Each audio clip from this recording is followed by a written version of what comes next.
Call the general government committee meeting to order. For motion to approve the agenda. So move. Second. Any discussion on the agenda? All those in favor? Aye. Carries. How about our minutes from our May 8th meeting? I'll move to approve the minutes of May 8th. Second. Any discussion on the minutes? Not all those in favor? Aye. Carries. Are there any public comments? Not aware of any? Right, are there any supervisors present, not seated as committee members that have any information for this committee?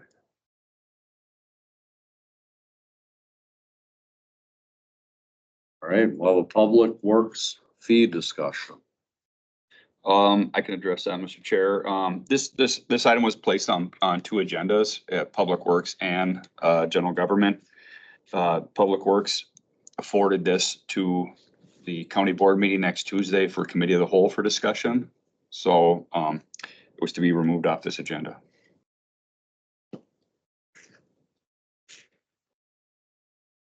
So we're not dealing with it. At Committee of the Whole, we'll have the discussion then with that. All right. Someone gonna give us a budget presentation? Our finance manager, Sherry Poyer, will give that for you. Good morning.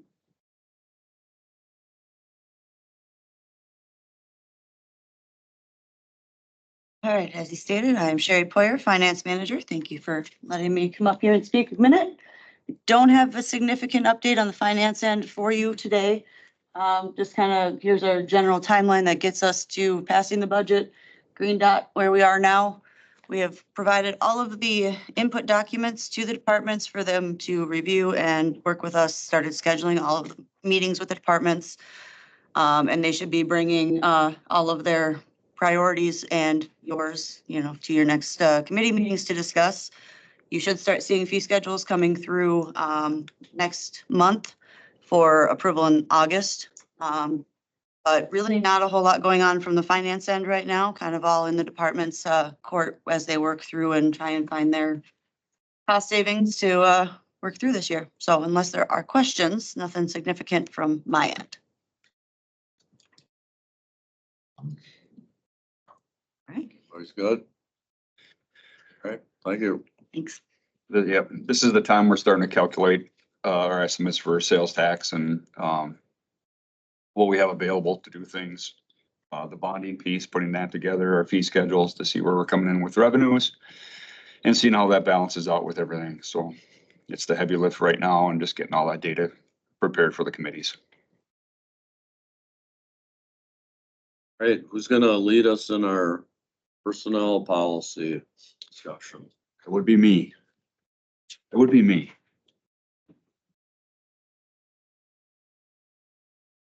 I'll just sit here when I do that. Sorry. Thank you. The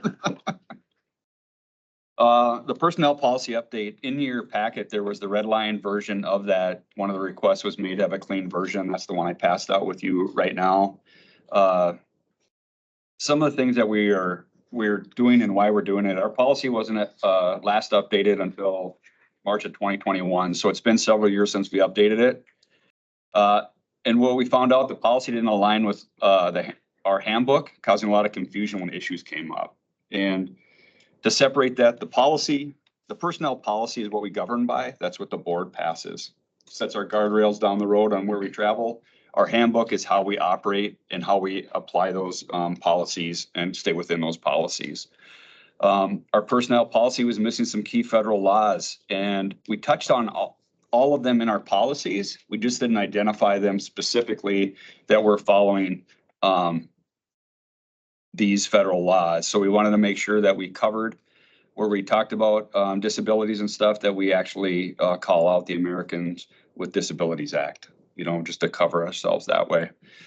Next slide, Claire.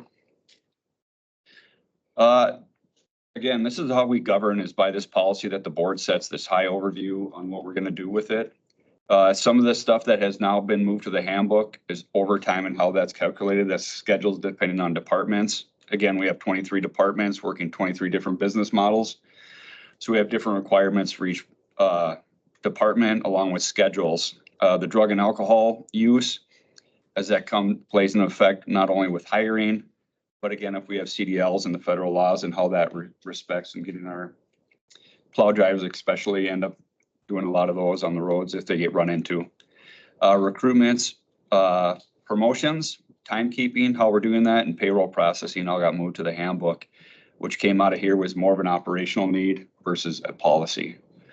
And now our policy, if you know at the front of it, clear roles for the responsibility for leadership in there. It lays out the administrator, it lays out the general government committee, general government HR director, and how we govern those. Slide. Other changes made were the wages and the classification adjustments were clearly defined on how we can do that. One of the newer things was organizational flexibility. It allows us, the division directors and the general government director, to look at adjusting staffing without increasing FTEs or budget costs. This would be taking, 2 FTEs and going down to 1, or updating downgrading a full-time FTE to an LTE without budget costs and not coming back to the board. It gave us more latitude to make those without making significant changes or increasing FTEs without board approval.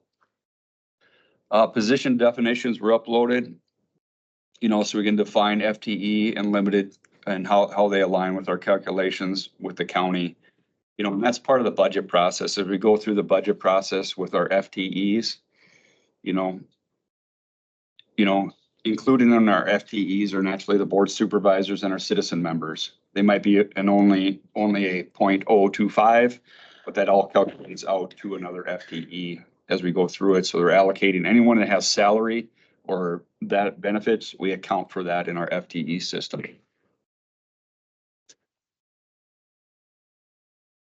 So that's the main updates on our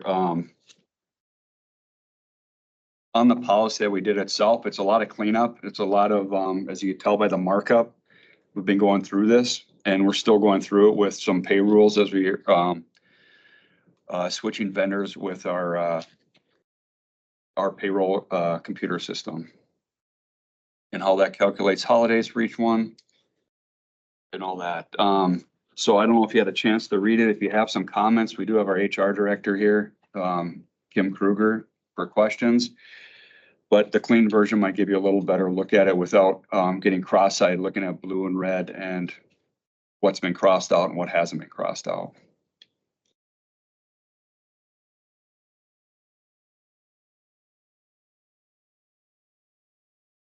And I'm not, as we define this, we'll bring this back up again next month. So you guys have more time to look at it and digest it. We're going through there. We have draft 3 on this one currently. It's quite, although it's only several pages, it's quite the undertaking to make sure it all aligns, not only with state and federal laws. The over umbrella reaching of the policy covers all our different departments. So this one, in fact, is the one we're going to be dealing with. Yes. All right.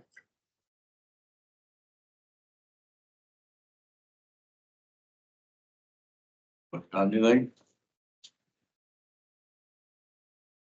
All right, we'll visit it again next month. All right, we have an administrator's update. Pretty much right now we're in budget cycle. Sales tax was up 5.8%, about 103,000 over last year, which is good signs. Looking at the forecast out for 2025 and 2026, a lot of the key indicators around the United States, things are going to hold pretty stable with inflation running anywhere between 2 and 3%. Is what the banking industry is saying at the current time. So things are running a little bit steady and stable in our economy. We're working very hard on the budget, not only looking at FTEs with fee schedules and revenues, as I stated before, with those, we have the sheriff's department looking at grants for new deputies also. That'll be discussed a little bit more at county board, along with the Polk works fee that we're going to talk about with recycling there, committee of the whole. Good news regarding the realtors legislation. Very own Leah Malone won in court, so it ruled in our favor. She might want to expand on that. So the Wisconsin Realtors Association sued the county over various zoning regulations. And we didn't get to the substance of their claims. I filed a motion to dismiss, arguing that the Wisconsin Realtors Association lacks standing to bring the action, which means there's something called organizational standing. So if a bunch of truck drivers are suing someone and there's a truck drivers association and any one of those members would have standing to sue them, the association would have standing. In this case, it's really the homeowners that are impacted by zoning regulations. Realtors have a secondary interest down the way because it might impact their bottom line. Judge Tolan ruled in our favor and ruled that the Wisconsin Realtors Association lacks standing to bring the lawsuit. So now we wait to see if they're going to appeal that to the Court of Appeals. I was told by the Realtors Association attorney that they're unlikely to appeal it because if they appeal it and lose, it becomes statewide precedent. So I'm hopeful that maybe that is not going to come back, but an individual property owner that's impacted arguably could file a lawsuit down the road. But I was really happy. It was the room was full of realtors, and when the judge was ruling, it took about an hour, and I was sitting there going, "Oh, he's going to rule in our favor." No, oh no, he's not going to rule. And then and by the end, he did rule in our favor. So it was an oral ruling. In other words, he had made the decision prior to coming into court and then read the decision into the record. I received the transcript, so our office will be drafting the final order for him to sign. But he did rule in our favor. Good for you. I know I felt like a real lawyer. Well, we started that effort. We also did get the audit report back from CLA on Golden Age Manor with that, so we'll pass that out next month. Also going through the numbers right now. The big change in that budget was the WRS calculations. Was that WRS calculations was just under $400,000 for an adjustment of the WRS, and typically in all our budgets, that's a wild card as they go through the audit. That's one that gets plugged in there and does that. So that information will be brought to you in July. So we just got those. Thought I had one more thing and now I can't think of it. I think that's it for right now. All right, are we gonna need a closed session? Land auction discussion? No, not at this time. That was gonna be for the parcel up on 285th Avenue, the right of way that we're currently putting up for auction to sell. We don't have those numbers back to discuss that with you yet. Also, along with that, I did go through the several pages of county-owned property and verified that what we have, is it right away, is it sellable? If not, there was 2 40-acre parcels that I'm having Sarah look into to see if it's potential selling these 2 40-acre parcels up on State Highway 48. Right now, they're not county forest or deemed anything else. So just kind of curious why we own the 40s.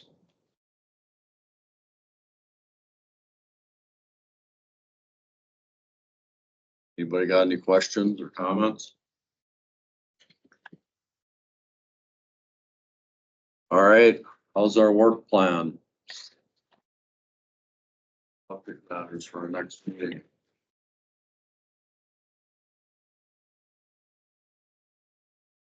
Hopefully we'll have a little more than we had for this one, or we're gonna be done here in about 15 minutes. Yeah, next month we have the audit report, the annual reports. It's listed as a governor's budget and impact on our programs. The fee schedules should be here from the departments and a quarterly review of our investments. So there's a little more meat in July than there is currently in June. And then we'll add the personnel policy back on there. So you have time to read the clean copy. Will the handle, Does the personnel policy go to county board, or what is it? Then it'll go to county board in July. After that, the handbook is not ready for distribution out to our employees yet. So I don't want that out yet until we have it for the employees. And again, that's how we operate, with that, not, I don't want to get you down into the weeds versus setting the policy overall, the umbrella policy for guidance. One of the issues that we had before, because we had such a, I don't know, detailed policy that got into the same thing that the handbook got, and then over time, with just evolution of things, the policy would say one thing and the handbook would say another. So think of the policy as like the Constitution, and then the handbook as the statutes.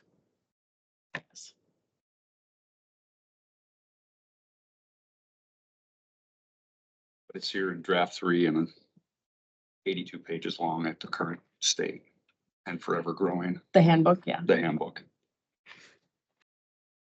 We could probably work on that for years and still find things that we, When do you think we'll see that? The couple of handbook, months, Yeah. would you say, a couple of months? I'd say by August is our goal to make sure all the payrolls and everything are correct and everything in there for the pay with it, with everyone. What we'll likely do is hand it out at some point, once it, gets through everything to the employees and say, this is going to be the handbook as of some date in the future, just to give everyone time to digest any changes. Nothing is, nothing's rocket science in there, but there's a few changes.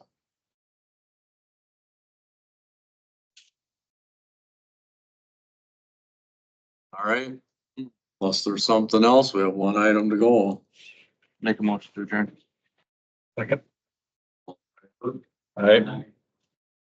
Turned at 8:49. Excellent.